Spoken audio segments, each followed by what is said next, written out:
تغییر جنسیت جنجالی شهره لرستانی که عمل تطبیق جنسیت انجام داده و گویا مردی واسه خودش شده. سلام، به یکی دیگه از ویدیوهای کانال آبی مابی خوش اومدید. لطفا کانال رو سابسکرایب و اون زنگوله رو بکوبید تا ویدیوهای بعدی رو از دست ندید. خب ظاهرا خانم شهره لرستانی از دست ترنس های دوست داشتنی بوده که در اینستاگرام خود اعلام کرد از این به بعد آقا مازیار صداش کنیم، که حتی اسم پروفایل خودش رو به مازیار تغییر داده که در استوری اینستا خود اینطور بیان کرد: آهنگ هایی هستم که در تنهایی خود گوش میدهم. من تمام اشک هایی هستم که در سراسر زندگی در خفا ریختم. دردهایی که کشیدم. من تمام تجربه های تلخ و شیرین، تمام اتفاق های زندگی، آنان که فقط بر من رفته است هستم.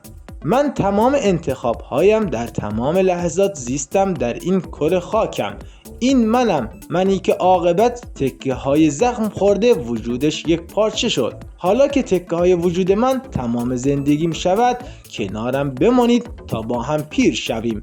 همراه باشید با پاهای خسته و دل شکسته هم و صدایی که از اعماق کودکی مرا به نام خواند. مازیاریم و به یار برمیگردیم. مازیار اسامی را خدا میفرستد. بعد از سردرگمی های بسیار و تلاطمی از پس تلاطم و غیره، انسان در لحظه مرگ هم امکان دوباره زاده شدن دارد. زهی توفیق که زنده ام و رسالتم مرا زنده نگه داشته.